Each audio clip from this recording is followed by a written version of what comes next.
I'm going to start with the sound of a bell.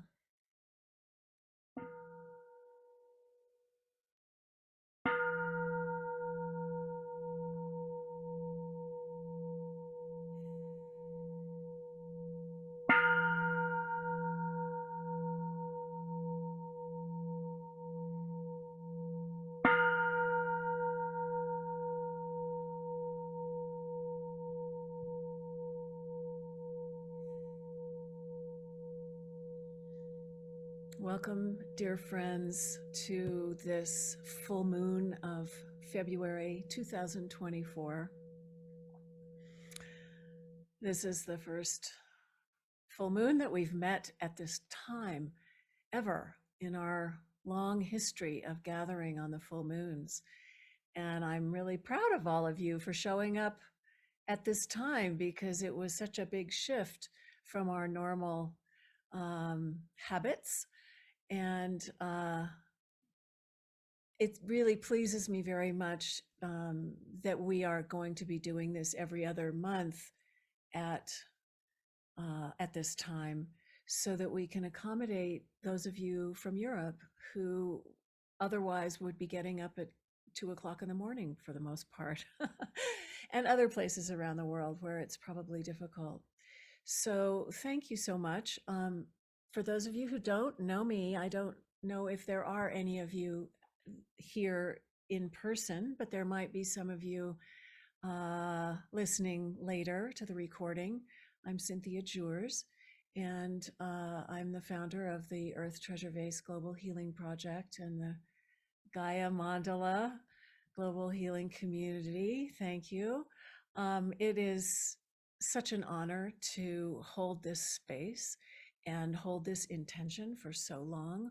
And now to have so many of you joining me in this practice, including my beloved co-host here today, Rick Jansen, who has come into the work at the hub of the Gaia Mandala Global Healing Community in a number of ways, which I'll mention more of in just a moment. But just to say that, this all started in 1990 when I met a very old lama living in a cave in Nepal. I trekked days and days up into those high mountains and realized I had the chance to ask a question of a old wise man in a cave, and it was such a unbelievable opportunity that it didn't even, register until I was halfway there. What would I ask him? And because I care about the earth so much, and see, especially today, what's happening, even back then, I asked him what we could do, and he gave me this practice. So we're so lucky to have something to do, and have something to do that is addressing the issues in the world on another level than how we normally think, to roll up our sleeves and get out there and, be activists or whatever it is we think we have to do to make the changes that are called for. But the changes that are called for start within ourselves, and they start with our deep caring for life on Earth. And that's what the treasure vases ask of us, to pour our hearts into them and to make these offerings, and then to plant them like a seed in the earth in places that need healing and protection and renewal and transformation. And so that's what we do. And then we watch what happens, because as soon as we start to engage those intentions, as always happens in our lives, things start happening.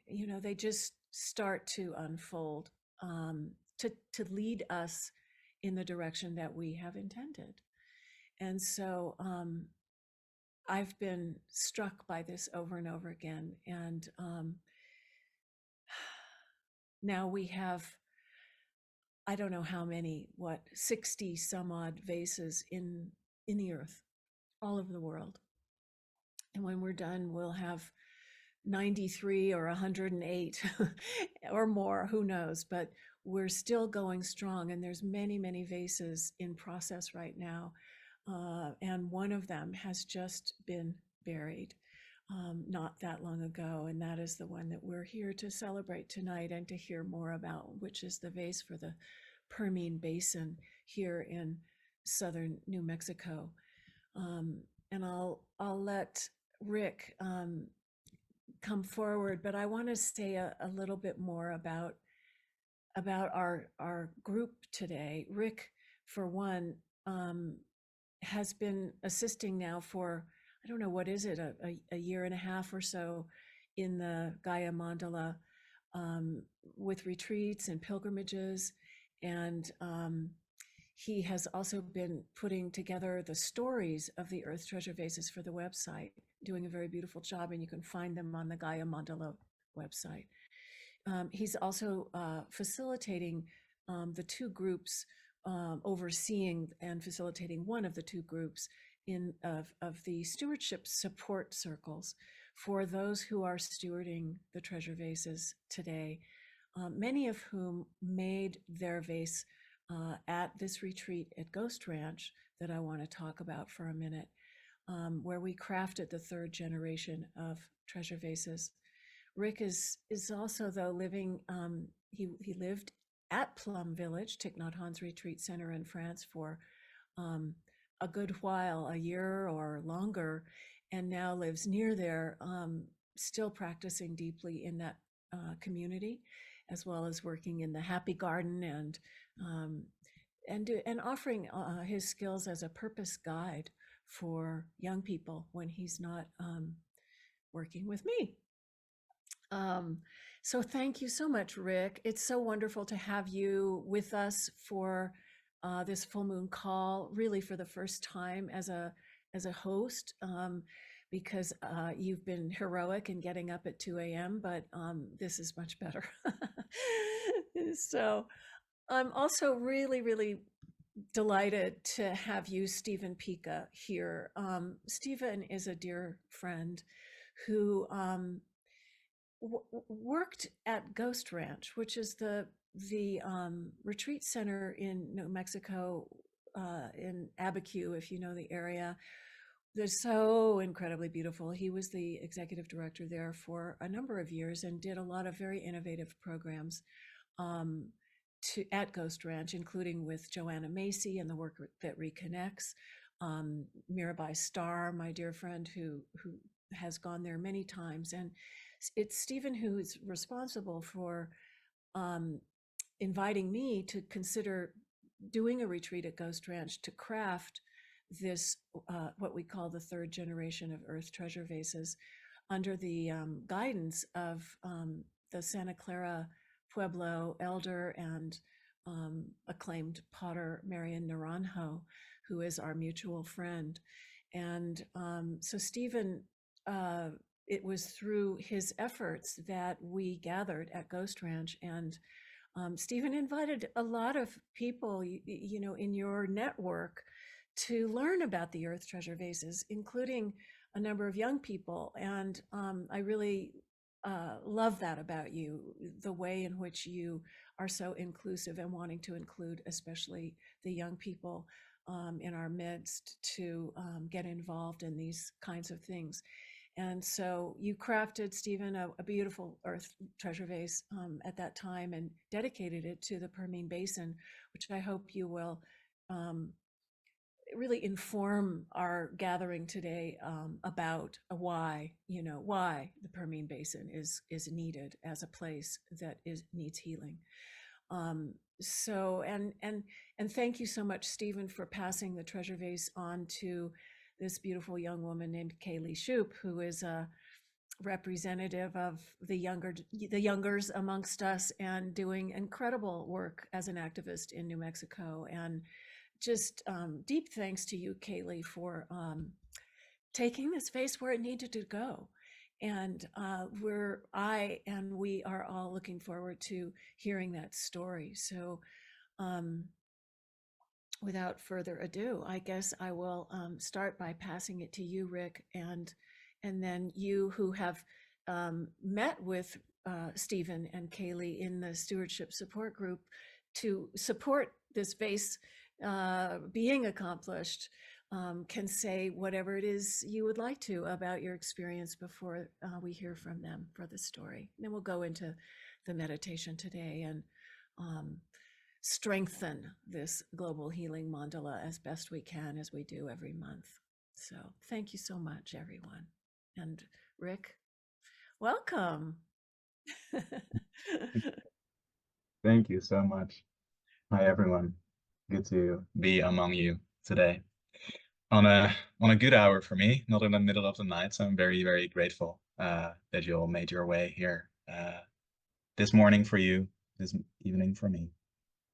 I'm very happy to be here on the call with Kayley and Stephen because as Cynthia mentioned, I had the great gift to be able to support them in the stewardship support group and to receive the stories, of what happens because it's a whole process. It's not just the pilgrimage and the burial.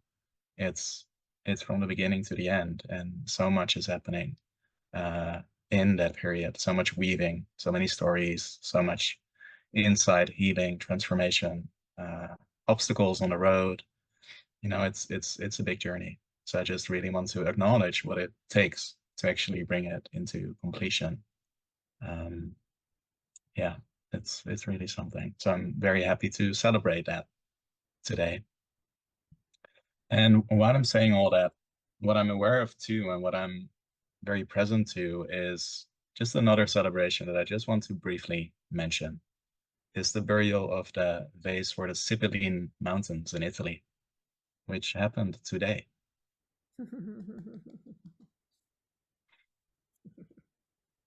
Yes. And a specific mention for that and to Valeria for completing that vase. And I feel particularly connected to it because when I started to work within the Gaia Mandala, it was basically my first meeting with an Earth Treasure Vase was in Sicily, in Italy, with Valeria and Nicole there to initiate that treasure vase. So it's just very meaningful and beautiful that all of that comes together here today as well. Um, I mean, there's so much more I could say, but I just really want to give all the time and space to Kayley and Stephen. And to Sister Joan as well, who's present here and who was present during the pilgrimage. And she will share some with us too. So welcome to you as well, Sister Joan. Thank you all.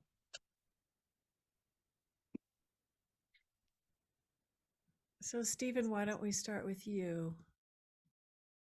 as the initiator of this treasure vase for the Permian Basin at Ghost Ranch. Welcome.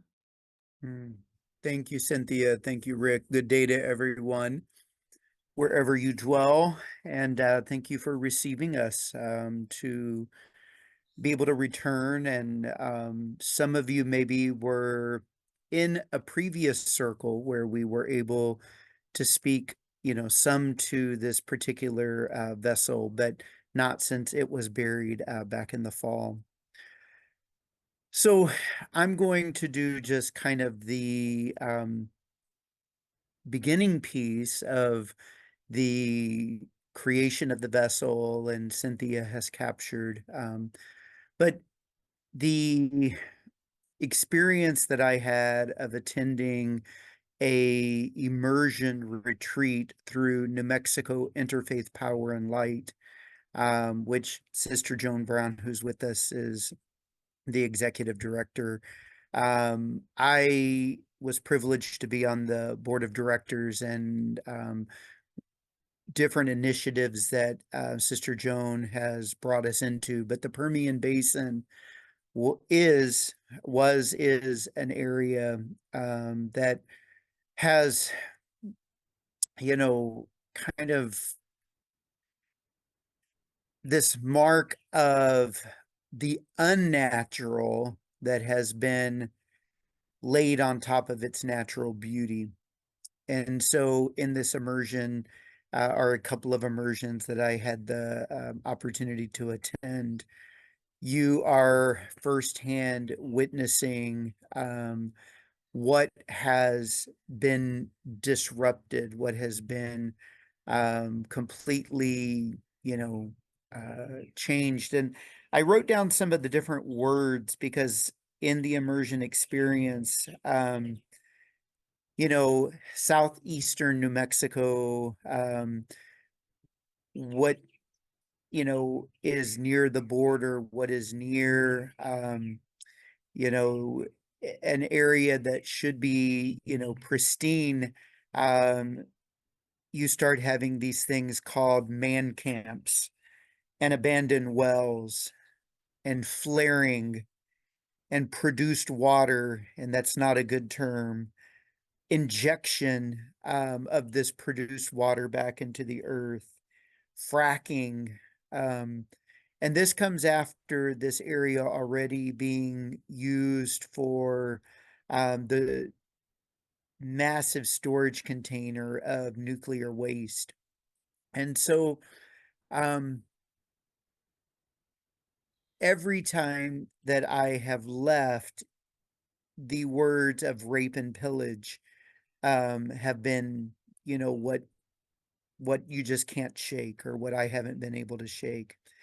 And of course, then there's the irony, or there's the reality that in many of the, places where the vessels have been buried, we have a culpability. I have a culpability. The luxury of having, fuel in my vehicle to move comes from, what has happened in this area. I now work for the Albuquerque Public Schools, and my position is funded primarily in New Mexico by oil and gas. And so these are the points of tension, that go with, I think, why this work is so important.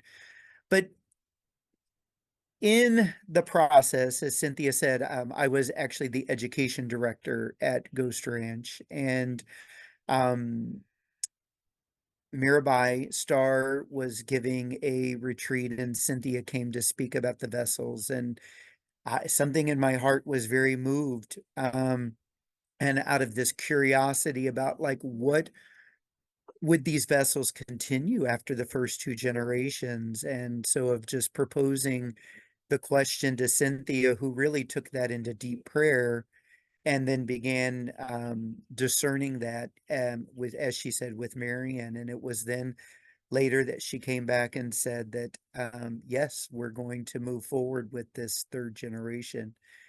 And just, I think maybe some of you remember in the last call, I spoke that my transition out of Ghost Ranch, which was a very painful one, this generation of the third, or the program that did the third generation, was my last one. And so it was like the universe um, making sure that this occurred. And 2 days later, was basically when, my time there ended. And so the vessel knew, all of the ones that were created knew. But so out of the earth, out of, the guidance of the indigenous leadership of Marian and other elders from Santa Clara, um, it was a August. We had kind of beautiful weather, and this gathering of people from all over the globe entered into this really unknown kind of time and space. But my vessel that was created was for this Permian Basin. And what a privilege that was. And what I remember most too, and, like Karen and Steve and others who were there, but, you know, everyone was helping everyone, in their shaping, in their forming, in their opening of the vessel for it to be filled. And so it was a very communal opportunity. I continued to steward the vase, but that was from afar in Albuquerque, and something kept speaking that the vessel was saying, I need to go be in this space. And so that is where Kayley now will enter into the story, because when we went back down for a next immersion, there was the ritual that we participated in, of where the vessel was then now handed into the stewardship of Kayley and others. And so that's where I'm going to hand things off. Thank you, Stephen. And thank you for your guidance to, bring this third generation into existence in such a beautiful way as you did. And as Stephen said, he handed the vessel off to me back in the summer of 2022. And for those that don't know me, my name is Kayley Shoup, and I'm a community organizer with a very small grassroots environmental advocacy group called Citizens Caring for the Future in Southeast New Mexico in the Permian Basin. And we're really more or less the only group of our kind in the entirety of the Permian Basin. And so he handed it over to me to shepherd, and we were on the August 30th full moon call and talked quite a bit about, that time as it was with me, and it went on many of these immersion retreats that Stephen spoke about, where we take folks around the Permian Basin with Sister Joan Brown and Interfaith Power and Light, and really, have healing rituals out in the middle of the oil field, all of these things. And shortly before we buried it in September, we were on a full moon call. And I see Kathy Bird here just to speak a little bit about this community that you all have. So I spoke at the full moon call on August 30th, and Kathy was there, and she reached out to me. And she actually lived in Carlsbad and knew the exact place that we were going to bury this vessel. And so felt very, very connected. And through that, she ran a clearance call to clear the aquifers and the water in the region, because it was buried at a place called Rattlesnake Springs. And she ran a clearance call on the day that it was buried, and it was also buried with a remembrance sign. So it's just really, really cool, the community that we have found in this particular space. So again, it was buried in September, and it was actually part of an immersion retreat, and I'm about to hand it over to Sister Joan Brown. So Stephen passed it to me, and then for its final journey, I passed it back to Joan, and it went back to northern New Mexico, and then journeyed back down to southeast New Mexico with a group of faith leaders and people from all around the world. And we buried it. So oil was first struck in the Permian Basin in 1923. And this was buried in September of 2023. So exactly 100 years after oil was first found in the Permian. And the origins of that, are quite mystical when they struck that oil for the first time. And so we thought that this was an energy shift to a different time and a different space as we move forward, and felt all very meant to be. So with that, I'll go ahead and share my screen, and Joan, I'll hand it to you to talk about the pilgrimage from northern New Mexico down to southeast New Mexico. Okay. Thank you so much, Kayley and Stephen and Cynthia and everyone. And this is such a very holy and very multivalent kind of work, that's so important. And as Kayley mentioned, we have these immersion retreat experiences, and we always go and pray for healing in the area. And actually the oil and gas and the extractivism is a legacy of colonization in our state, in our region. And so in this immersion retreat experience that we had in September, part of what we wanted to do was to have healing, but also address and teach some people about this whole legacy and journey of colonization, and pray for healing and beauty and transformation within that, for our state, for Indigenous peoples, for Hispanic peoples, for Anglo peoples, for Holy Mother Earth and our water and our sacred air as well. So with that, we began our the pilgrimage with the Sacred Earthen Vessel in Los Alamos.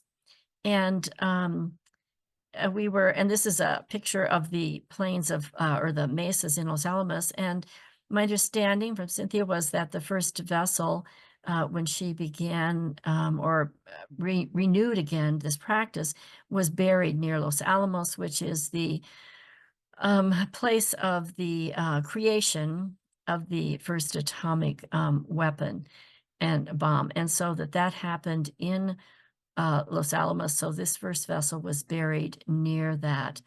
So on the pilgrimage that we had planned, we went to a number of different places that were symbolic of colonization. And you can take it back to the, Kayley, to the, to right there. That's good.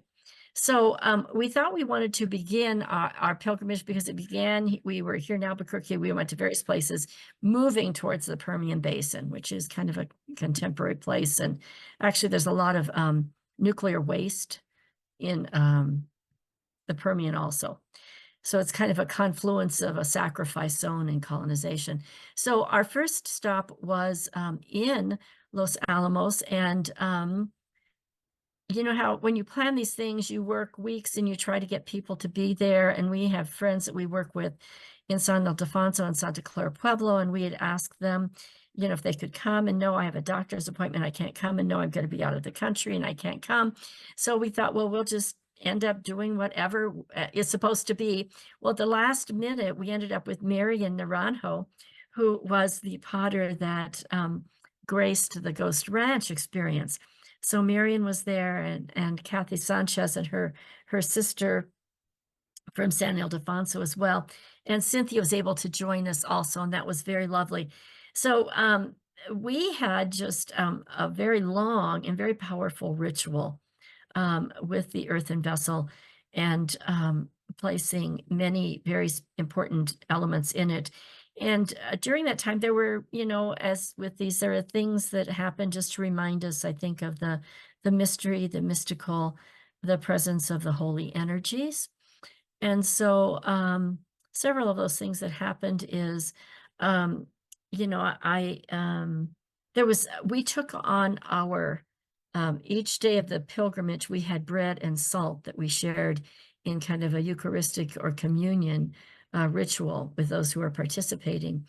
And the reason for bread, and it was a challah bread, so thinking interfaith, and salt in many traditions, along with the bread, especially in Europe, I understand, is given in the meeting of dignitaries even. It's a sharing of, you know, the salt kind of purifies, binds in a covenant or a commitment to peoples.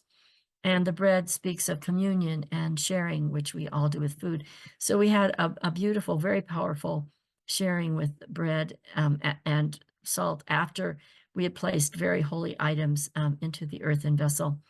And we had also placed breath and prayers. And it was a lovely day, but it started raining. There was one brief downpour. And in our region, rain, because it's so arid, really is seen, and by the Hopi especially, and others indigenous, as a blessing of the ancestors, and the holy coming to us, or reminding us. And so at one point there was this enormous thunder and enormous downburst, and it happened right as the vessel was being passed around the circle for specific prayers. And the other thing that was really something, Marian was just so touched to be there. And she said, you know, within the sacred earthen vessel, it's like a child. These are like children. There are children, our child, our offspring, and they're meant for healing. And my fingerprints are in this clay, in this pot. And that's very sacred and very holy. And for our salt and bread ritual, I'd wanted to get local salt, which I couldn't get. But Marian had some local salt that she had harvested that she placed in the pot. And when I said that I was sorry that we couldn't have local salt for our ritual, but I had gotten some from our region, which was from the Great Salt Lake, she says, oh, well, that's very holy. And I was born just 30 miles from there. So those kind of things happened throughout our journey. And so, and Cynthia, I don't know if you want to share anything since you were there at that very sacred circle. Thank you, Joan. And no, you've covered it beautifully. And it was just really so very special to begin the passage of the vase back down to the Permian Basin for its burial. So this was kind of the beginning of that passage, and to have been there, to actually hold that vase, to make my own offerings into it, to be with Marion was really meaningful for me. And so I just am grateful to have been there. But yeah, I'm just eager to hear how it went from there. Yes. And, So, you know, all the rest. yeah. So thank you, Cynthia. So let's, Kayley, let's move on to the next picture. So from there, and we can move beyond this one to that one. So from there, we went out to Navajo land, and we work with some folks in MACE, the Multicultural Alliance for Safe Environment, who are addressing the front end of the nuclear issue and dealing with a uranium legacy. And these are some of the folks that were on the pilgrimage and this immersion retreat. And this is at Window Rock, which is the capital, but also a very sacred area of the Navajo Nation. And so we went to Navajo Nation, and we went to the museum there that gave a very long description, very powerful, very difficult, of the long walk of the Navajo people from that area clear to Fort Sumner, way in eastern New Mexico, which is the path that we were going to take. And from there, we went to a community that we've worked with called Redwater Pond, which is the site of the second largest nuclear disaster in the world that most people don't even know about. That happened in 1979, and it was at Redwater Pond. It was the bursting of a very large uranium tailings pond from uranium mining, and it went into the Rio Puerco, which usually is dry, except when there's downpours of rain. But the water, and there was so much of this, and the contaminated water from that was uranium, went clear into Arizona. And all of that your arroyo, that area has not been cleaned up. The people are still trying to deal with this. So we had a very beautiful time of sharing with one of the leaders there. And we had called ahead of time because everywhere we went, we were asking for prayers for healing and for the sacrifice zones for colonization, for the Permian Basin, which is another expression of all of that. So we had called a medicine man to join us, who was the brother of the woman who spoke with us at Redwater Pond.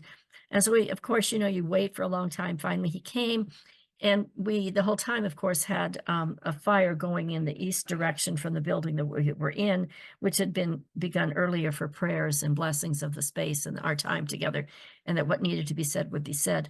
And so when he finally came, we were all at the fire, and more wood was put on, and he asked us, so what is it that we're praying for? What is it that you want me to pray with you for? And I explained what it was, and the Sacred Earthen Vessel, and all that was happening, and that it was for healing of this colonization and for her earth and all. And he says, well, I'll go to my truck and get a different kind of wood. So he got a special kind of wood to put on their fire, put that, and then he began to pray, and he prayed in both Navajo and English.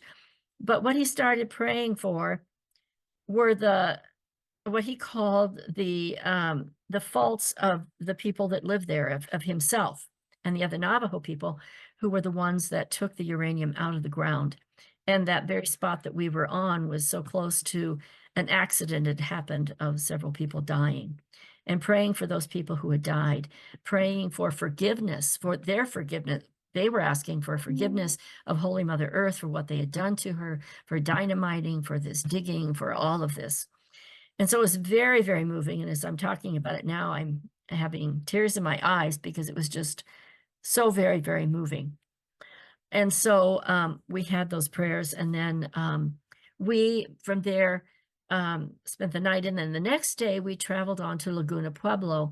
So this is just, thank you, Kayley. This is just one of many of the signs about the radioactivity in the area. So from there we went to Laguna Pueblo because it was their feast, and we had planned this around that feast day. So we went there and had the sacred vessel, and of course opened her and to receive the prayers of the dances of the people at Laguna.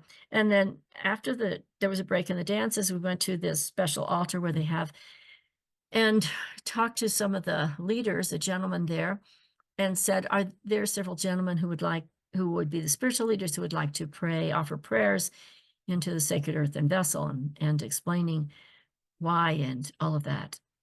And so they came, 2 men came, and they, we of course always unveil and take the cloth off of the sacred vessel and have her there. And they take out of their pack, you know, some points, some, you know, arrowhead points, and offer prayers in the 4 directions and within the pot, and in their language. And then we place her cover back on her.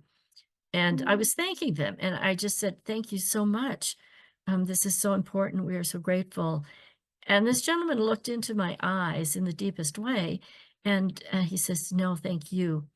We are so grateful that you're doing this, and we need balance in our world, and we need healing, and we are so grateful. And I had this sense, or this feeling, that, you know, it was just a little instant of some of this colonization history and other history of not understanding that the deep spiritual traditions of the indigenous was understood, with the sacred earthen vessel there, with all of the offerings so far, with the Navajo's cornmeal and all, and then with this blessing. So from there, we continued forth, and Kayley put up here kind of a map that shows you the sacred mountains, the 4 sacred mountains, and Laguna is just right at the foot of Mount Taylor, which is a sacred mountain. And it shows the long walk from Fort Defiance, which is very near where we were with our Navajo friends, and then on to Bosque Redondo Reservation, or Fort Sumner. And so from there we headed, and it is a long drive, a very long drive into the arid plains of eastern New Mexico. And people walked, and this is one of the murals that's in Fort Sumner. It was redone a few years ago, and basically with Navajo artists and Navajo stories, and it's extremely, extremely powerful, very, very heart-wrenching. And in that area, there's a lot of land as well, so there are different prayer spaces, and there is a place that Navajo, and probably some Mescalero Apache, but I think mostly Navajo, because the Mescalero Apache were interned there as well. But with the Navajo, where they come and they bring stones and pile stones on this pile, as kind of remembering those who have died and those who had that long pilgrimage there. And so we went through that museum. We had a lot of prayers. As I was walking around the land, I found a turkey feather, a beautiful turkey feather. And I thought, oh my goodness, I think this turkey feather might be for our sacred pot and for another offering. So I had the turkey feather, and then we joined together for our bread and salt communion sharing at this pile of stones with a lot of prayers. And people placed an offering on this pile of stones. And on the stones were other turkey feathers that were there. And so the one I had must have blown away, but it just felt like it needed to go with our sacred vessel to the Permian Basin. So we took this turkey feather, which is the prayers and being in the wind and blessing all with us. And so from there, we went on down to the Permian. So, oh, this is it. This is the pile of stones that are there in this very sacred circle, the Navajo. And then through all of this, you know, our belief is that love is the physical structure of the universe, and it can be healed and healed by all of us. And as Kayley had mentioned, this was the 100th anniversary of finding of the first well, and with using the patroness Santa Rita, who was the patroness of lost causes. And so that's part of what was happening. I might just mention before I turn it back to Kayley that in knowing we were going to do this very sacred journey, felt a grave responsibility for where the resting place would be. And so Kayley and I talked numerous times, and at first we thought, well, maybe where the Santa Rita place is, but that's like from Carlsbad, it's 3 or 4 hours yet. And so that's not going to work. And we wanted to be part of a community experience. And it just didn't feel right. So we just kept thinking. And for a while, then we thought, well, maybe Fort Sumner would be the place. But that just didn't feel right either. And so after meditation one morning, it came to me that, you know, there has to be some place that was honored, important in the lives of Indigenous people in the Permian Basin, and maybe someplace where there's springs, because springs are very holy places. And so I looked at a map and I saw Rattlesnake Springs, and Kayley and I talked about it with Stephen, and we thought, this is what's calling us to this place. Rattlesnake is very sacred, a symbol of transformation, transition to something new. The water, the springs in our region, our area are just extremely holy. Water is, and springs especially to Indigenous people. And in the mesas right near Rattlesnake Springs, there are petroglyphs, pictographs on some of the cave walls where the basket maker people were. So with that, Kayley, I'll just turn it over to you here. Yeah, so the vessel returned to southeast New Mexico for one final time and took a final pilgrimage with us through the oil fields. And as Joan mentioned, this is kind of a place that's contemporary, and we're seeing extractivism and colonialism really in action in this particular region at the moment. And we then took it to its final resting place at Rattlesnake Springs. Rattlesnake Springs is a part of the Carlsbad Caverns National Park, which for anyone that's unfamiliar, the caverns are located in the Guadalupe Mountains, and they contain over 120 limestone caves from a fossil reef that was laid down 250 to 280 million years ago. And as Joan mentioned, American Indians lived in the area 12,000 years ago, up to 12,000 years ago. And their cooking ring sites and pictographs have actually been found within the park's boundaries. And the latest Indigenous community that was called this place home was the Mescalero Apache. And they are very connected to these Rattlesnake Springs. And so we first, before burying the vase, we took the group that was part of the burial with us to the Carlsbad Caverns so that they could really see the beauty of what Joan calls this underground cathedral, really. And just this precious gift that we have in the caverns alongside all of these, you know, natural resources. So from there, we went to Rattlesnake Springs. Joan and I first to kind of scope out where we felt the energy was calling us to bury this particular vessel. And Stephen traveled down from Albuquerque and joined us. And so we had all of us were together. And Joan and I, as we were kind of walking around Rattlesnake Springs, she mentioned that she had found this turkey feather that she felt was meant to be with the vessel. And as we were walking around the area, we came across a little group of wild turkeys, you know, just running around. And we thought to ourselves, oh, wow, this is definitely, you know, where it is meant to be. And this place where there's these springs and these underground springs also that are bringing life. And we really thought about the symbolism of, you know, when you're in the Permian Basin, sometimes seeing progress, you're not really seeing it in our you know, 3D reality that we live in here, the change that's happening. But we do know that there's energetic shifts happening every day, and that there's these, you know, invisible currents of energy. And so we were really happy to have this in a place with this, you know, water that's moving underground and moving in an unseen way. And so we buried the vase. We had a beautiful ritual where we each piece of fabric, we, you know, explained to folks the symbolism of that. And then as we were getting ready to bury this vase, in the middle of our ritual, a dragonfly flew up to us. And it first landed on the, you know, the box that we were burying the vase in. And we were at the point where we were about ready to close the box and bury the vase. And this dragonfly sat there for probably, 5 minutes at least. And it was just so at peace, and I think felt so safe, and all of us just watched it. And dragonflies are a symbol of change and transformation. And so it sat there for a while, and it finally decided it was time to leave. And instead of actually leaving, it just flew up to the ground where the earth was open, and it watched us essentially bury this vase. And it has really become a symbol of our particular vessel and what it is doing. It's working on change and transformation.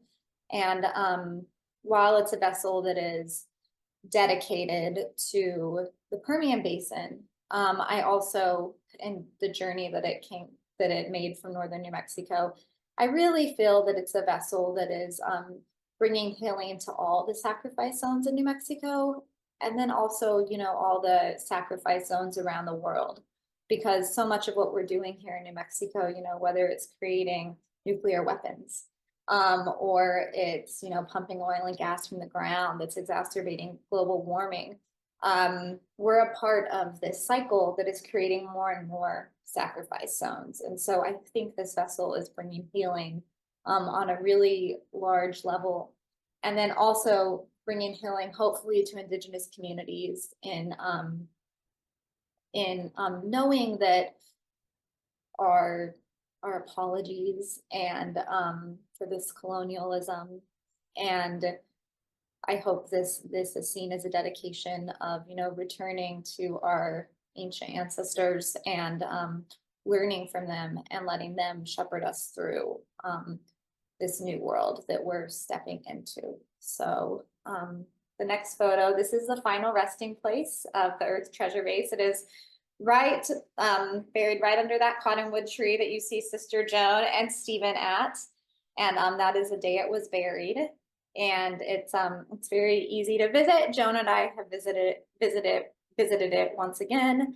And there's a spring right behind it. And so just so everyone can kind of have a visual of where this is. And it was a great journey with this vase. And I think the journey continues in many, many ways. And Joan or Stephen, would you like to add anything about that final burial day? Kayley, I'd like to just add one little thing, because you did a great job of sharing and all about it. It was just very, very powerful. And I have to say the people that were in the group were very moved as well by the burial and by the dragonfly. And I think because of that, they are being called for transformation, solidarity in their own lives for this work.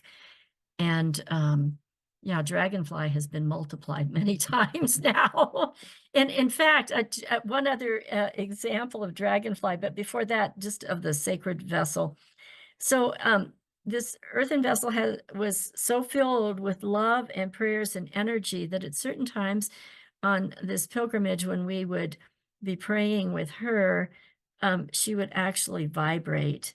And we were the day before in the Permian on the side of a dusty road with oil rigs and everything around us, and we were having a ritual of healing right there. And as people offered prayers, she was just vibrating. She was just vibrating, literally, with the energy, and I think, the universe's desire for healing. But just another little dragonfly story. So I made a retreat in Maine in the fall, and it was there was ice on the ocean, outside the ocean, and it was cold, and there was kind of a swamp area nearby, and I took walks there, and I thought, oh, I'd love to see a dragonfly. But I said, oh, it's beyond. It's like, it's ice, it's frozen, everything's gone. Well, so then one afternoon, it was sunny, and walked over to this one area. And who was there but 2 dragonflies sitting on the beach? And then they moved to a little leaf, and I was just talking with them and just asking them that we're connected with Sister Dragonflies at Rattlesnake Springs and the Sacred Vessel, and was just offering prayers for everyone in the Permian. and Kayley and CCFF's work and all of that. And as I did that, the dragonflies flew up about 12 inches to another leaf. So, it's just, I think, we don't realize how closely we are interlocked, entangled with everyone and everything who is working on the natural plane, the spiritual plane for balance and healing.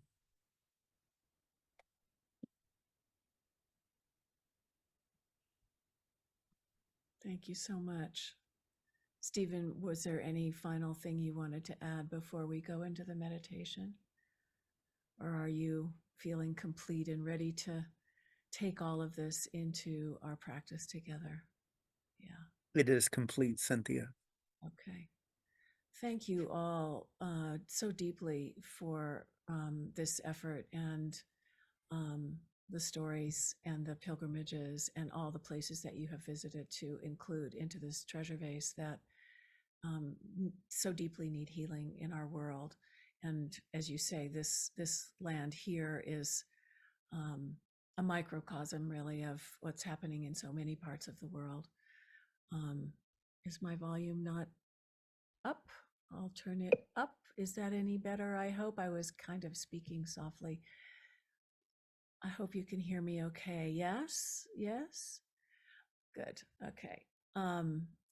Yeah, so let's now turn to our Earth Treasure Vase global healing meditation and take all of this into the practice. We will recite the locations of all the treasure vases around the world. But today we are also very much holding our strong intention for this particular location, having heard all of this. And it really is a sacrifice zone here in southern New Mexico, which the fracking and the disruption of the land is, I mean, the oil that's coming out of here, some people have said parallels Saudi Arabia in these times. It's just huge. And then we have also, as was mentioned, the radioactive waste coming off of the production of nuclear weapons from Los Alamos National Laboratory, which are stored in underground salt caverns at the Carlsbad Caverns. So it's a disaster area that is really unprecedented in this world. And these issues were a very, very big part of what motivated me in asking the question of the old Lama in Nepal way back in 1990, because we were seeing the transportation of radioactive waste going down into Carlsbad Caverns, and all of this was beginning to occur down there. So for me personally, this is a very, very important location in our global healing mandala. And so I thank you so much for, once again, Stephen, Kayley, Sister Joan, and all of you who were part of that.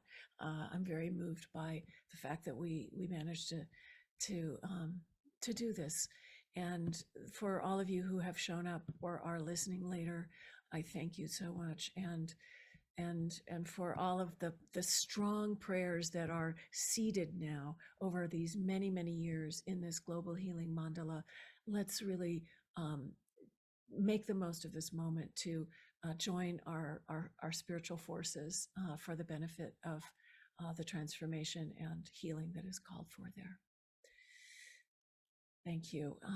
So then Rick and I will lead the guided meditation together, and I'll start with the bell.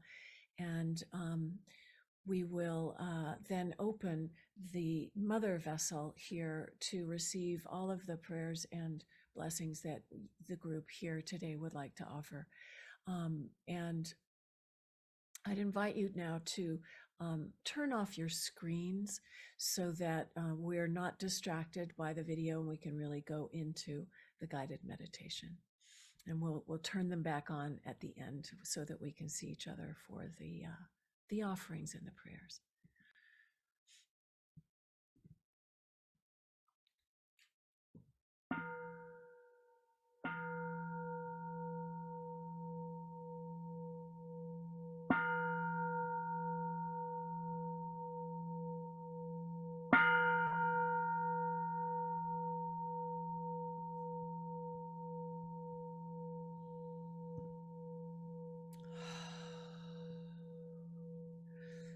So, my dear friends, let's begin by taking a few deep breaths, breathing in and breathing out, deep and slow, feeling with each breath our bodies relaxing,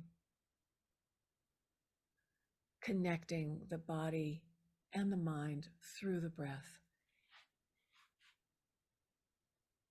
returning over and over to our breath as a way of anchoring ourselves into this precious time together.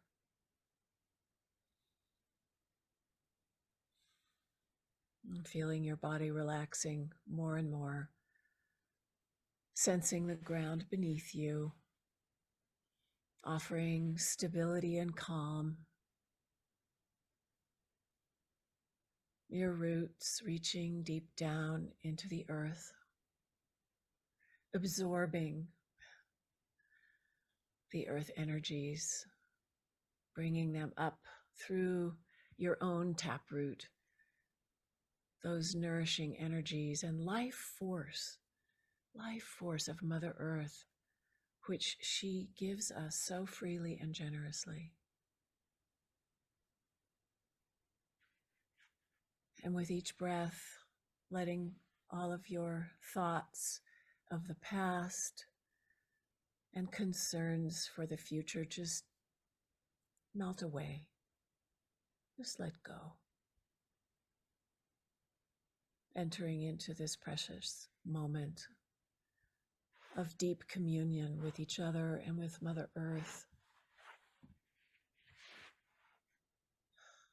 Feeling the stability and the nourishment that she offers to us in this life that we've been given at this time. And from this place of being deeply rooted and grounded, let's open to the light from above, the feeling of warmth from the sun and the moon and the stars, glistening, shining,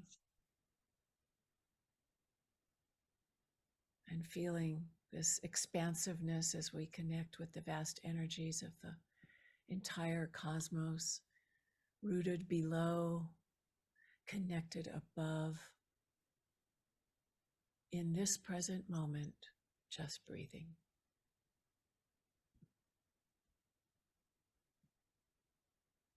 And now, let's feel our connectedness to the special place you sit on the planet right now.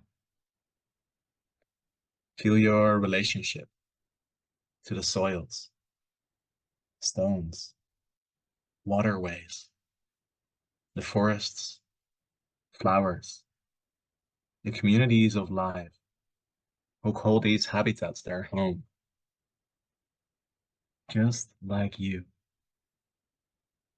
and who also receive stability and nourishment from Mother Earth and the warmth of the sun and moon, just like you.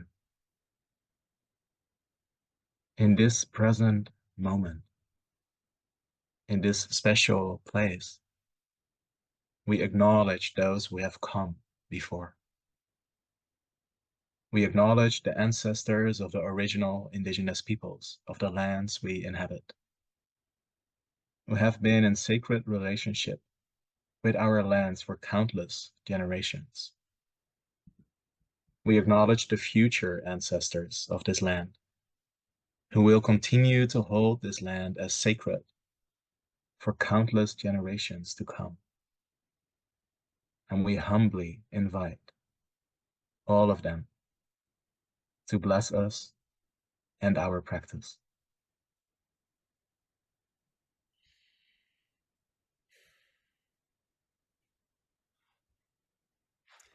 Let's also call upon all of our sources of inspiration, our own ancestors, elders, teachers and guides, lineage masters, Buddhas, bodhisattvas, and wisdom beings that we feel connected to, and invite them to be present with us now.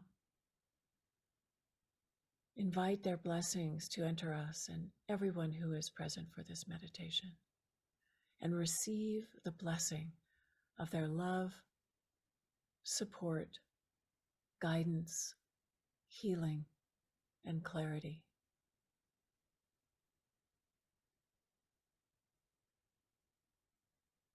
And as this blessing enters you, feel this love and caring coming all the way in to your deepest heart of hearts, and breathe it in. And breathing out, send this love out to everyone who is present in this circle. And breathing in, receive the love that is being sent. And breathing out, sending. And breathing in, receiving. Like the ebb and flow of the tides washing blessings amongst us in this circle. Gradually expanding our focus to include all of our friends, family, and community, and all of those who this practice might serve. Imagine our circle gradually growing from our homes, neighborhood, bioregion, country, and continent to include all beings in all places everywhere, embracing the whole planet with our love. Breathing in and breathing out with Gaia.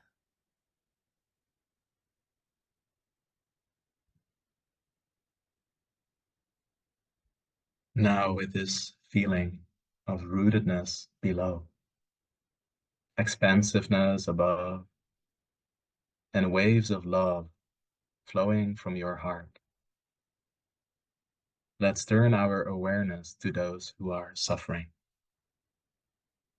the places where there is war, poverty, disease, pollution, droughts or floods or fires, wherever the need for healing is very great.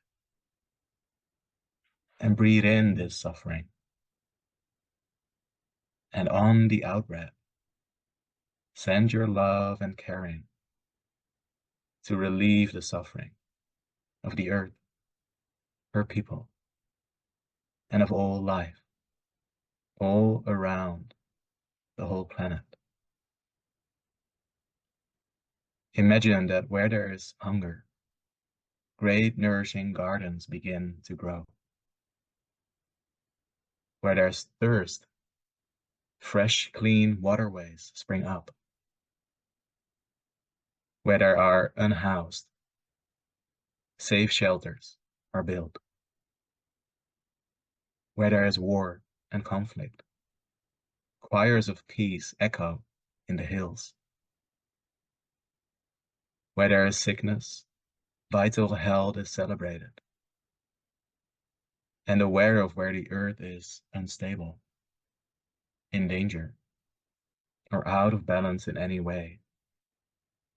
Imagine a restoration of balanced power, bringing protection and regeneration.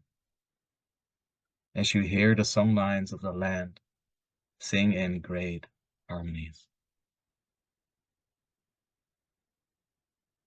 And now see the generosity and reciprocity in communities of life flowing freely, seeing the beauty and riches of nature flowering into abundance for the sustenance of life, revitalizing this radiant blue-green planet that we call home.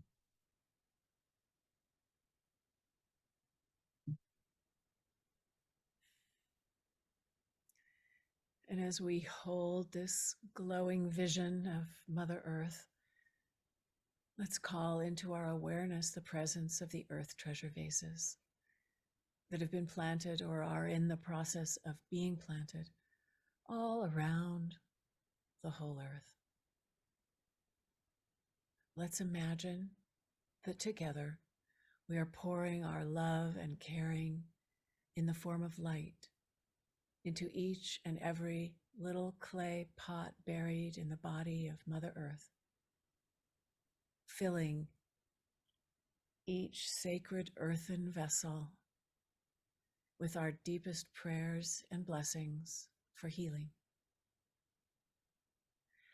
Imagine each Earth Treasure Vase radiating light in every direction, sending healing and protective energies wherever it is needed, in whatever form it is needed.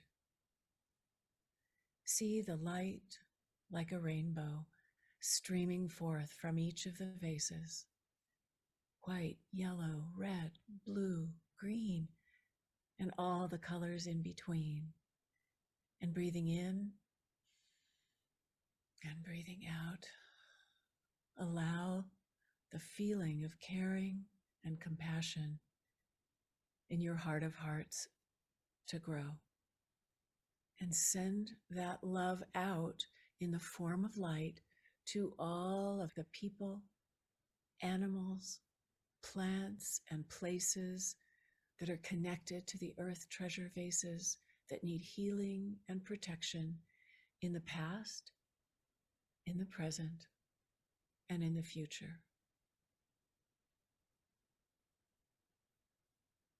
Beginning at the very center of this Earth Treasure Vase Global Healing Mandala in a cave above Los Alamos National Laboratory in New Mexico, the birthplace of the atomic bomb.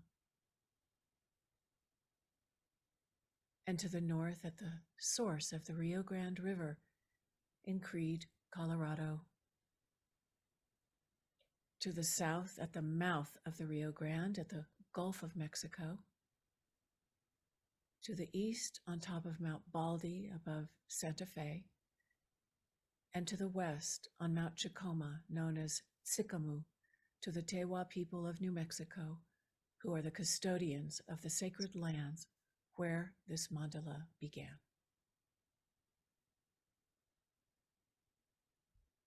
And now, having established the center and the four directions, see the mandala growing in every direction. To the Indian Point Nuclear Reservation on the Hudson River in New York. To the Headwaters Old Growth Redwood Forest in Northern California. The Punta Cometa on the coast of Oaxaca, Mexico. Vilcabamba, Ecuador. Jakova, Kosovo. The Lawrence Laboratory at the University of California, Berkeley. The Taodum Forest on the border of Thailand and Burma. The village of Ein Kerem in Israel, Palestine. Hiroshima, Japan. The cloisters in New York City after 9/11. The Biosphere 2 in Oracle, Arizona. The Martin Luther King Freedom Center in Oakland, California. The source of the Ganges in India. The source of the Amazon in Peru. The Southern Pacific Ocean, 93 feet down in Agum Atoll. The Trobriand Islands, Papua New Guinea. The Arctic Circle, Alaska. The Kogi lands of the Sierra Nevada de Santa Marta, Colombia. Telawoyan Village, Lofa County, Guanjama District, Liberia, West Africa. The Blyde River Canyon, Limpopo Province, South Africa. The Giza Plateau, Egypt. Haleakala, Maui, Hawaii. The Itombwe Forest, South Kivu Province, Democratic Republic of Congo. Avebury, England. Vindaloo, Jawoyn Country, Katrin, Northern Territory, Australia.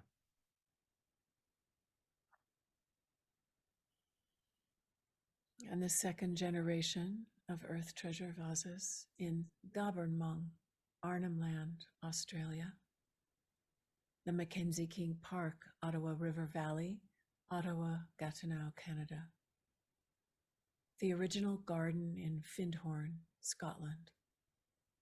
The Great Stupa of Bodhanath in Kathmandu, Nepal.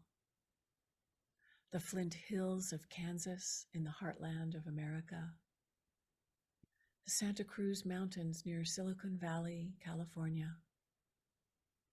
The Valles Caldera of northern New Mexico. Pornalulu, Bungles, the Kimberleys, Australia. The village of Utqiagvik at the edge of the sea in northernmost Arctic Alaska. The Hanford Nuclear Reservation on the shores of the Columbia River in the state of Washington. Mount Ryozen above Fukushima, Japan. Back to where it all began, in the cave hermitage of Charok, Nepal. To Margaby County, Liberia. In the base of an old ironbark tree on Dithul Mountain in the Budawong wilderness of Walbunja country, Yuin Nation, southeastern Australia. And to our root temple of Tolu Tarling Monastery in Nepal. The Munzer Valley in Turkey. Serpent Mound in Ohio. The Ashaninka Spiritual Portal, Campo do Rio Amonea, Indigenous Land, Acre, Brazilian Amazon, bordering Peru. The Border Peace School in Cherwon, in the demilitarized zone between North and South Korea. Arhuaco Territory in Colombia. And Akaroa Te Waipoanamu, South Island, Aotearoa, New Zealand. The Earth Treasure Vase, dedicated to Delphi, planted on Mount Parnassus in Greece.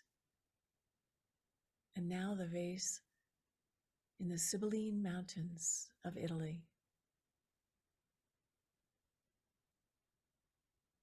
And the third generation of Earth Treasure Vases. In Antarctica. The Isle of Lewis in the Outer Hebrides, Scotland. The Saugatuck Dunes on Lake Michigan. And to the Highwood Valley in the Rocky Mountains in Alberta, Canada. Southeastern US, Turtle Island, Chaconage, Tennessee. On the shores of Lake Washington in Kirkland, Washington, near the Life Care Center where COVID began in the US. And Rattlesnake Spring in the Permian Basin of southern New Mexico, USA.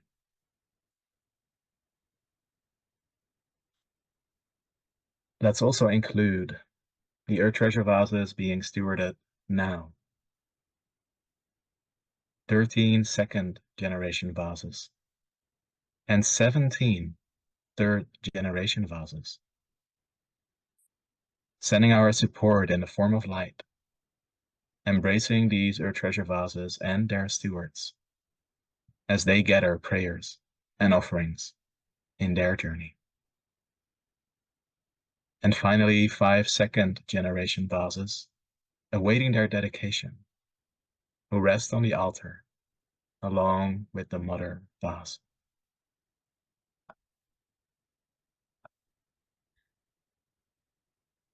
So once again, Let's please take another deep, slow in-breath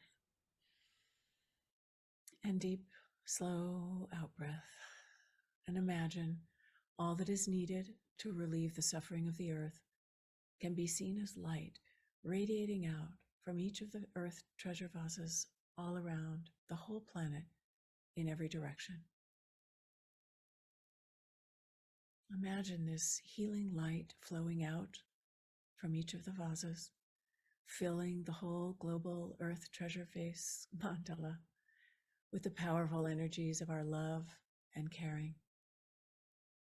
See this healing force traveling through the songlines and meridians of the earth, flowing into each location on the global mandala.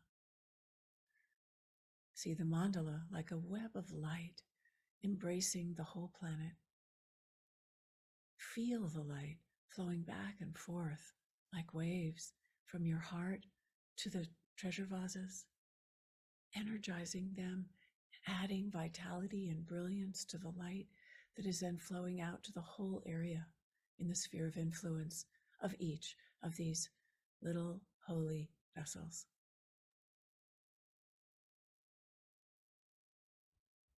And now imagine this light flowing into your own location, your special spot in nature.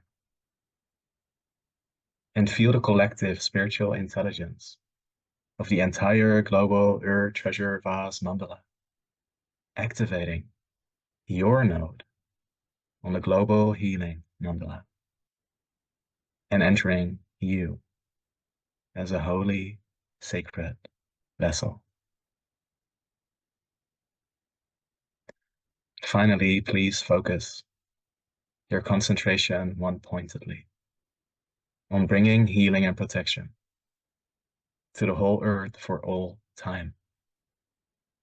See the healing and protection radiating out from all the vases around the earth in waves of light, flowing back and forth endlessly.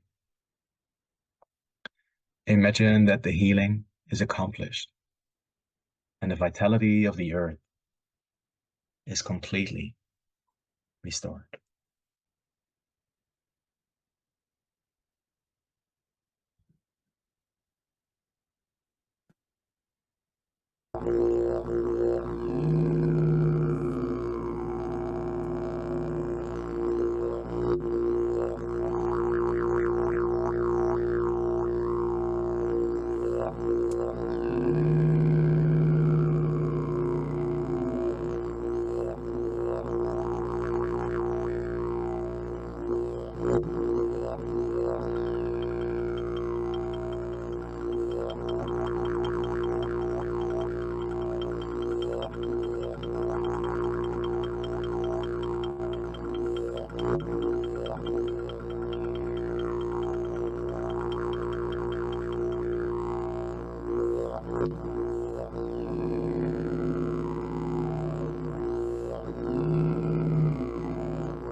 Now recognizing the great interconnected web that is life on Earth, of which we are each a part.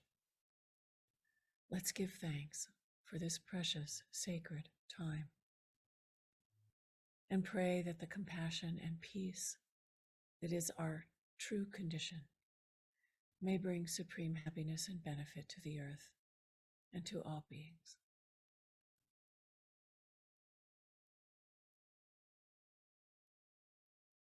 And with another deep, slow in-breath and deep, slow out-breath, let's bring our awareness back into our bodies, feeling our feet on the floor, grounded on the earth in our own location, wiggling our toes and opening our eyes, and returning to the circle for the sharing of our prayers and offerings into the vase.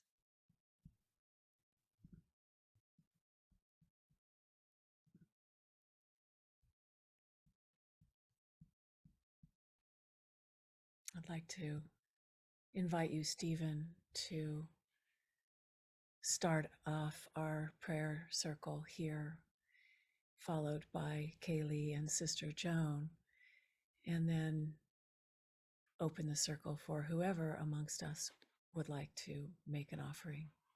And I have here the beloved mother vase, holding forth, receiving all the prayers over all these years. Whenever you're ready, Stephen.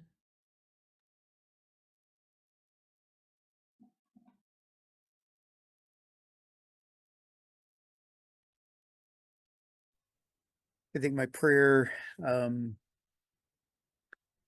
comes in the form of, first of all, the gratitude for allowing the story to be shared of the Permian Basin vessel, and that the sharing of the story is deep prayer that is important to know that each of you now carry this as a part of you, and that also just that in it being spoken. And then I also think about how in the Thanksgiving address,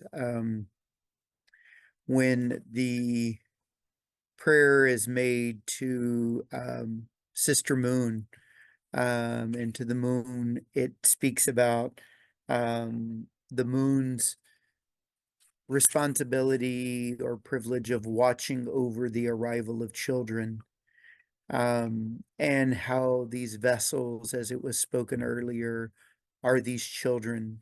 And so on this full moon gathering, that all the vessels are being watched over and carry this mighty potency that we are a part of.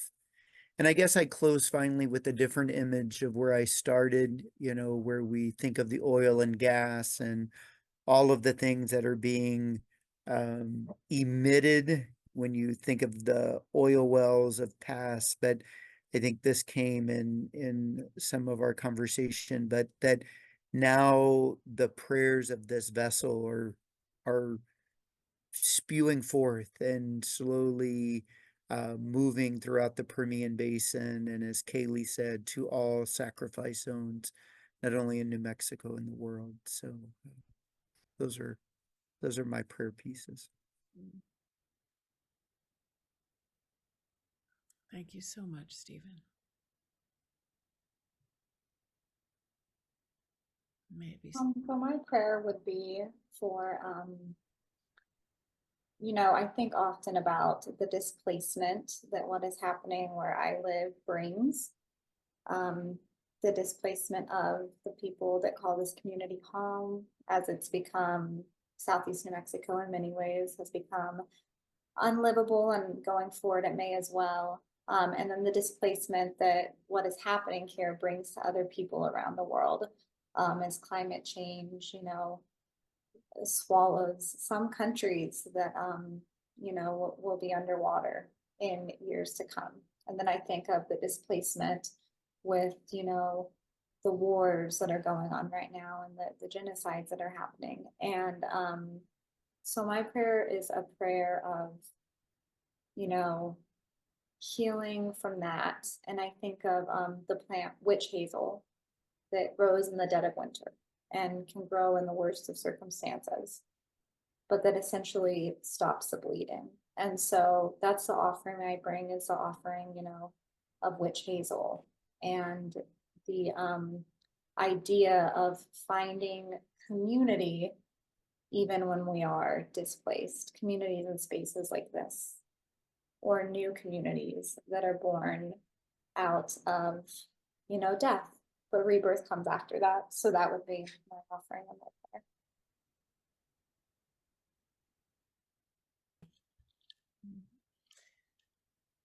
With you with all of that. May it be so. May it be so.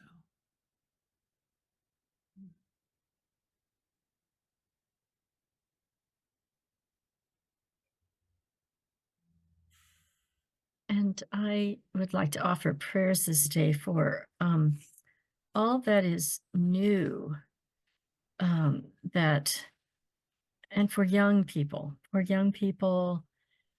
for all that is new, that is emerging, for the trust, and that we might know more deeply that love is the very physical structure of the universe, and together we can create newness and healing in the midst of so much that feels so depressing.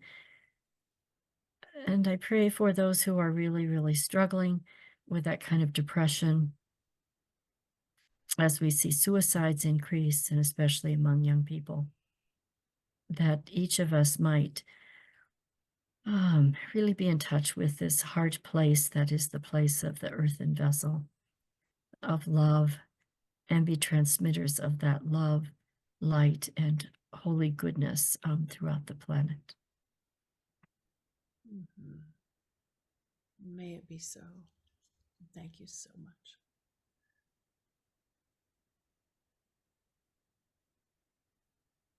All right.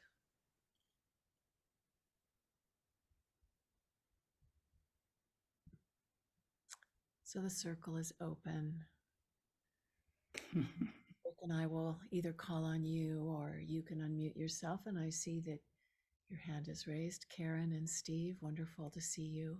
Welcome. Please come forward. Thank you so much for this incredible story of a treasure vase that we were present to as it was being formed at Ghost Ranch. We actually brought our 2 vases, which have been witness to this today, to be part of the healing. And we had brought them actually with Stephen's vase, the Permian vase, to Chaco Canyon on a trip that we all took some time ago, kind of the beginning of the Permian vases journey to do ceremony. I wanted to offer an image for the vase, for all the vases, that keeps being referred to. Sister Joan just happened to mention again that love is the structure of the universe. But this is the image that I want to offer the vase, again, of the mother, the love, being able to transmute anything. And the particular item that I usually have in her lap, which illustrates the knowing of the power of love, happens to be a tile that we were allowed to take at a killing field in Angkor Wat when we were there in 2001 to pay homage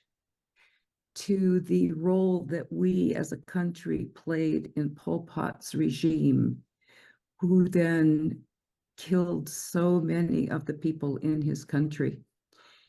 And we were taken there by a man whose family escaped that.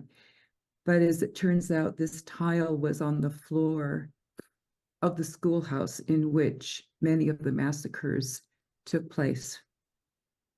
And knowing what our dedication was to having even visited that particular site, he allowed me to bring it back to our home to do ceremony, to recount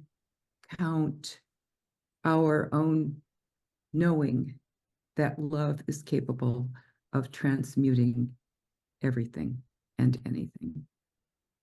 And so I offer that to all of our vases in the past and into the future. Thank you.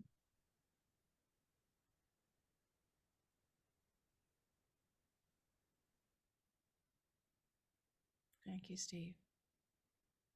So good to have you with us today. Many blessings on your little vases, your little earthen vessels. May they travel well too. All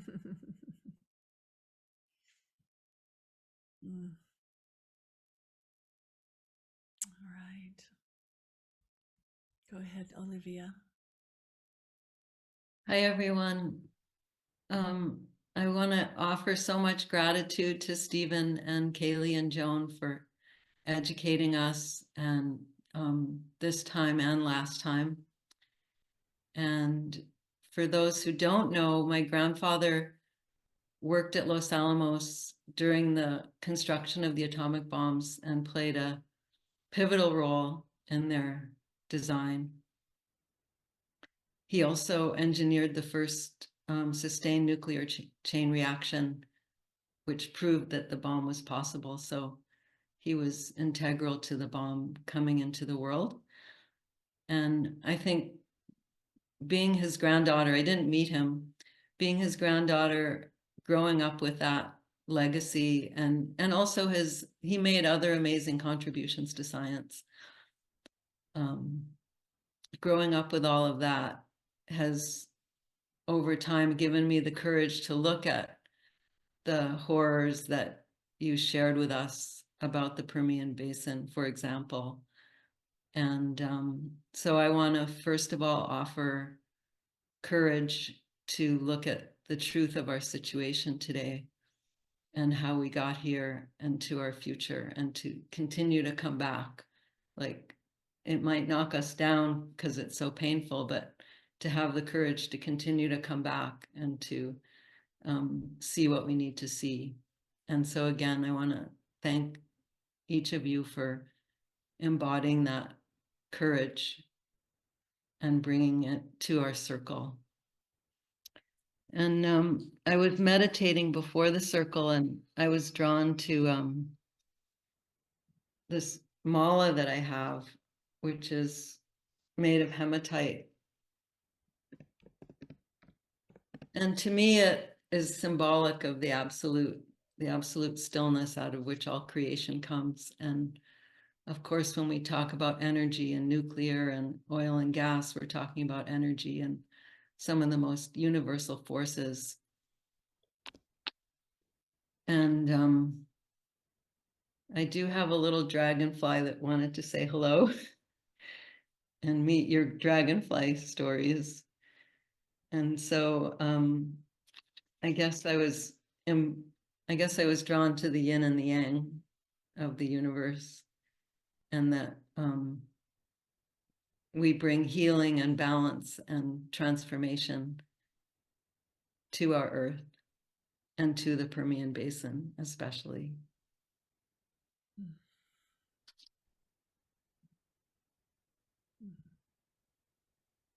Wonderful. Thank you so much, Olivia. So glad you're here.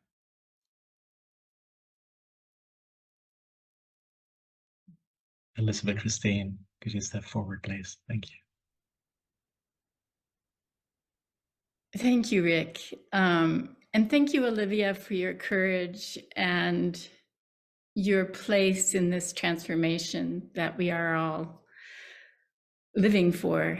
And I want to start out by saying that I am so moved by Stephen and Sister Joan, your deep dedication to the people of New Mexico, the land of New Mexico, the history. I am just so moved by the thoroughness with which you carried this vase.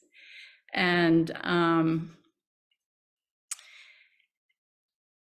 yeah, just deeply moved by the story of the Navajo leader speaking to their part and his courage to own.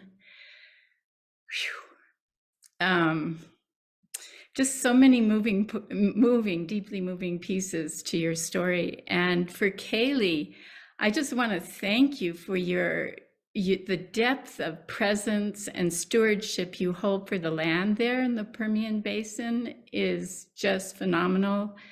And your beauty and your hope and the way that you radiate love from your point of healing out into the world is just so beautiful. So I am in gratitude to all of you. And the prayer that comes to me is that, starting from New Mexico, because we're focused here, that all of us, the indigenous, the colonizers, everyone who is here, can relax into a circle of mutual trust and care and stewardship of the land, and which you all have so poignantly represented here. So that's my prayer.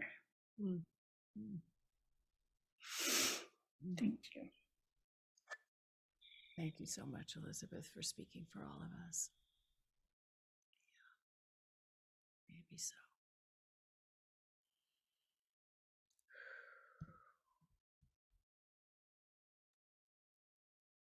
Kat, please.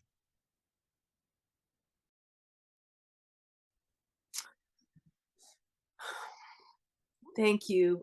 Thank you so much to those of you who carried the vase, Stephen and Joan and Kayley, and all the others involved. The story to me is incredibly, deeply moving and beautiful. And what it brings forth in me, I'm really feeling, I'm touching into, and I feel that you all really touched into the wounds, the open wounds, the wounds that are very on the surface, that are all over, and not only there, but within ourselves. And all this place of wounding. And what I would like to bring forth in the prayer and offering to the vase now is the balm that soothes the wounds, the balm that calms the nervous system, that brings a peace to the heart, and the love, the healing balm of love itself, that is, as you said, the undercurrent of the world, of life. And so that's my offering today. Thank you so much. Thank you so much, Kat. Deeply received.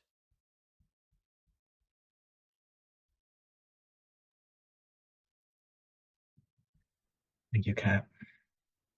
Julie. Thank you, everyone. Thank you, Stephen and Kayley and Sister Joan. Thank you so much for, sharing. I want to echo what Elizabeth said.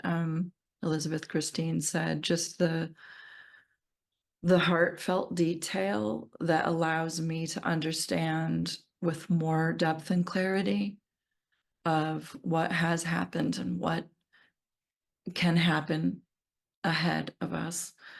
I want to bring my vase in as well. And so glad that she said, I want to be here for this one, because everything that's been said, I think, is so important for all the vases and all of us. What I wanted to add, or the blessings for the mother vase and all of us, is along the lines of this new beginnings and transformation, and the dragonfly and the witch hazel. And also, I had a dream last night. I know nothing about tarot, but I dreamt very clearly 2 cards that were the first card, the 5 of Swords, followed by the 4 of Swords. And some of you may know what that means. I had to briefly look it up. I'm happy to have anyone explain more about it, but what my understanding at this point is the 5 of Swords is the conflict and the battle, and the 4 of Swords is the rest and peace and the soothing. And so in light of this moon and this call, I think it's very much about what we're doing and what these vases are doing. And the other piece that I wanted to amplify is the idea that the vases vibrate. And I just wanted to, amplify that the healing, this vibration going out, that's cellular, that, this transformation, I believe, could be so swift and silent, coming up from the earth and into, I think the most troublesome creature here is the human beings. And to imagine that through the earth, this vibration on such a cellular level could transform us so cleanly and quickly. So I think that's my prayer. Yeah.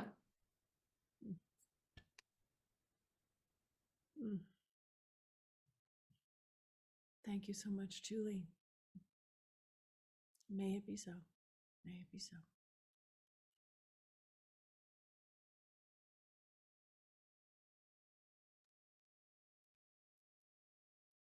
Wendy. Thank you, Rick. Thank you, Sister Joan, Kayley, Stephen, all of you. What a walk we went on today. And it just makes me think of, is this what this is? Are we all in these times on a pilgrimage to heal and to be healed? And to hear the stories on this particular vase and the ancestors, you could just feel them so strongly. The feather touches and the support, and the snake, of course, and the dragonfly, air and water, transformation. And that's what's happening, is a transformation. And sometimes maybe not as fast as we want, we wish, but the lesson within that is patience. And that's the law of nature, is patience in time and in readiness. But Sister Joan, your words of the glue that holds, the glue that binds, it is love. It is love. And that no matter what, that is within all of us, in our hearts. That is the root of the wisdom. And we're all leaders, and we're helping one another on this walk. And I always think of the word leading as an interesting word, because the true leaders walk behind, watching those who are in front to make sure that they're on the path, their path, and don't fall off, to collect strays, the stragglers. So to lead, we walk from behind, holding and helping. And that's what, blessings to you, Cynthia, this path is all about, and has been expressed so beautifully today. And Kayley, if you are the representation of the leaders, all is good. All will be okay. Because the wisdom you have in your soul, and the love and the passion, and wisdom comes from the heart, you're full of it. You radiate it, you bloom it. And I thank you. And you are the ones now that we can hold space for and help and be there. But from this, so many tears shed today, and yet some of them were beautiful because they were of hope. And in your voices, I all heard hope. And, Cynthia, you spoke of, pouring our hearts into these vases, and then they flow forth with their heart. And so I would just like to add the rose quartz heart. And it's an offering from where she came from back to the earth. And this path is a heart path, and the heart doctrine that is being woven so beautifully. And so those are the prayers into this vase. New Mexico is one of my dear, dear spirit homes, and along the healing line. And this was very powerful medicine that was shared today. We know this. And so I thank you. Thank you so much, Wendy. Always good to hear your benediction. Yeah. Your reflections, your prayers.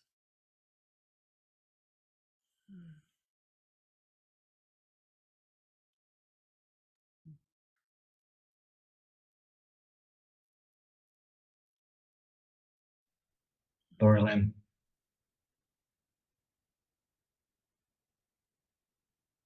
Well, hello. It's so nice to be with you in the sunlight during the moon being full. And this is a very powerful gathering that I'm so grateful for the timing of. Today I woke up and I had a message on my weather report on my phone that I always check just to kind of see, well, how should I get dressed today? Layers or no, or bundle up. And it's the very first time that I ever saw, oh, and I'm in Boulder, Colorado, by the way, that's where I'm calling from. I saw fire weather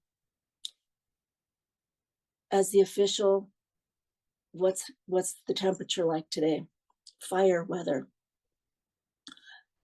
And as we're sitting here, the winds are whipping up. And I am embraced by you. And I'm so, so happy that I was able to have a conversation with Karen earlier because I was feeling a little panicky. And everything that we've spoken of here today, she has reminded me that this is a journey through the vases to remember that we carry our homes with us. I have a business called Visions of Home, and I've blessed well over 1,000 homes around. And my own home is a learning place about collecting and letting go and understanding the balance between material and spiritual, and how the material represents the spiritual in our minds, and that creating sacred space is so important, which is one of the reasons why I was drawn to the vase practice. And Stephen and Kayley and Sister Joan, it was so marvelous. It was so healing to have you take us on this journey. And it reminded me so much of the larger picture that we're walking in our own mutual pilgrimage, with the beautiful story of the dragonfly that came forth, and Stephen reminding us of how sacred and just precious it was at the very last gathering that you hosted. I was so fortunate. We were all so fortunate to be there with the space that you hold, because you have leadership with such a sweetness. And I really missed you. And I'm so happy. I hear reports that you're doing really very well. And so I'm so happy, because you're still out in the world doing your sweet, amazing, integrated masculine helping with the guiding of this particular thing, the vases. And Rick, you always represent that to me too. And just, I just can't even say how much I'm grateful for Julian also for holding that space. And today when the didgeridoo started, the meditation into the seeing the light, the mandala light up, I saw honey, just beautiful golden nectar going through. And then it reminded me that that was partly a message as well from not only the bees, but from the dragonflies, because whenever I've sundanced, which is a time of connecting with the ultimate, that source of fire that represents life, and remembering what it's like to forego, to sacrifice water and food and dance on behalf of prayers for all that were before and all that are with us now that need help, and all in order that the future can have a good life as well. I would always at some point, usually on the third day, have a vision of a dragonfly carrying a little bucket of nectar to me. And it literally, it was so real. Every time the dragonflies would come, I would be okay that I was not dehydrated anymore. And this beautiful nectar came, and the dragonfly nectar went into the mandala today. And so all of these beautiful beads that I was witness to in our circle today, I would like to sew into a pattern that goes into the vase of remembering that we are home with each other, that we do have places to go and ways to be that are beyond whatever looks very terrifying or too heavy with grief to be able to go on, we can, because we have each other and we are home. And this practice that Cynthia has brought to us by way of the beautiful Tibetans is so tangible and perfect for these times. I just have so much love and gratitude for all of you, and may all of us always have our circle and everything we need from the seen and the unseen worlds to know we are home. Home, takwasi ino imaganak, chia magwich. May it be so. Isi bisa nisi. Yes. Thank you, Laura Lynn, so much. I did see that you had your hand raised, Charlotte. So if you would like to, we'd welcome you to share whatever was bubbling up before we close. Thank you very much. I'll be very brief, but inspired by what Sister Joan said about love and Julie about wounds and healing, I wanted to share that just 2 days ago, I learned a way of blessing and sending love to plants. And I did that to a plant yesterday, which had shriveled leaves, and of course it immediately looked better. This morning I went to it saying, oh, I think you still need a bit more of that. But actually what I felt from the plant was, she was like, Charlotte, you look a little shriveled inside too.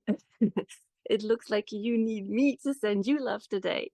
And it was such a deeply moving experience. And so my way of sending love to the plant today was receiving her love. It was a very first experience for me. And as we're pouring a love and balms of healing in our vases, and to the earth and all those places that are so hurt, I think there's also the invitation to allow the love to come back to us and to open the flow of gratitude. Thank you. So good. Thank you so much, Charlotte. It's so true. During the meditation myself, I was struck today by the part where we are asked to imagine the world the way we would like to see it, you know, with the choirs of peace echoing in the hills and the gardens growing abundantly and all of those things. And, you know, as we hear the devastation that is apparent in southern New Mexico and the world, it's so important for us to imagine and take the steps towards embodying and living in such a way that does restore the balance to the web of life. So I would offer that prayer myself, and just for the balance and the healing of the extraction, the colonization, the weaponization, and the relations between all of us and our Indigenous elders and friends all around the planet.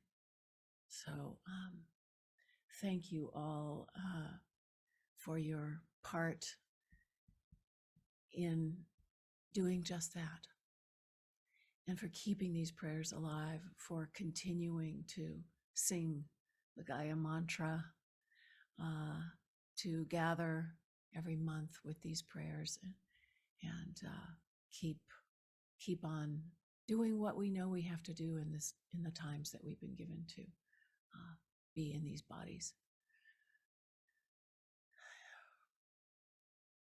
So may all of those prayers that have been planted in the ground and in our hearts just radiate out with brilliant light all around the planet, going exactly where they need to go.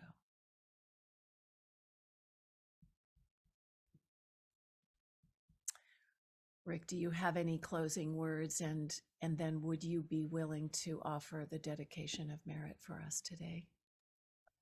Be very, very happy to. Gosh, I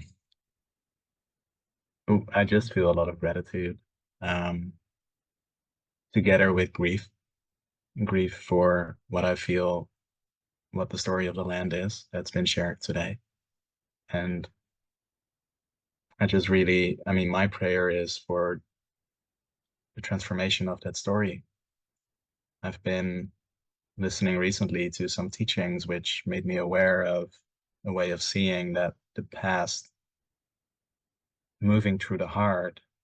So the past can be transformed through the heart into a more beautiful future. And that's an image that I'd like to offer to the vase, to the Permian Basin region. Yeah.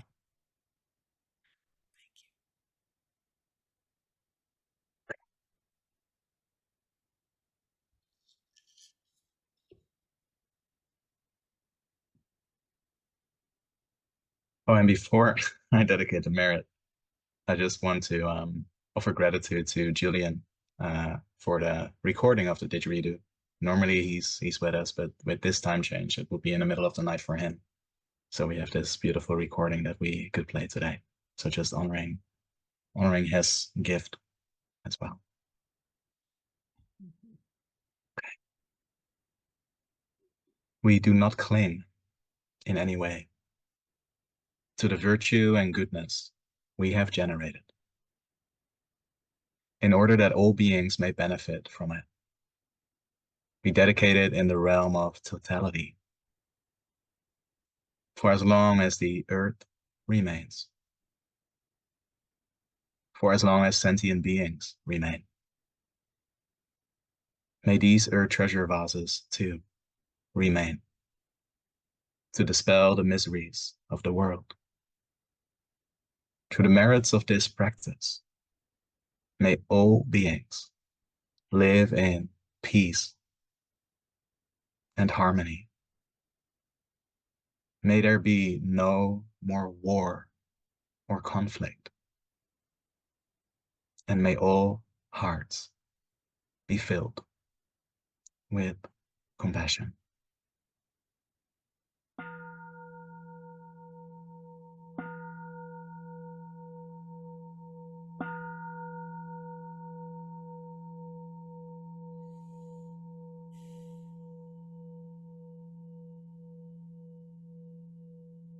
Alalaho, everyone. Thank you for being here. See you next time.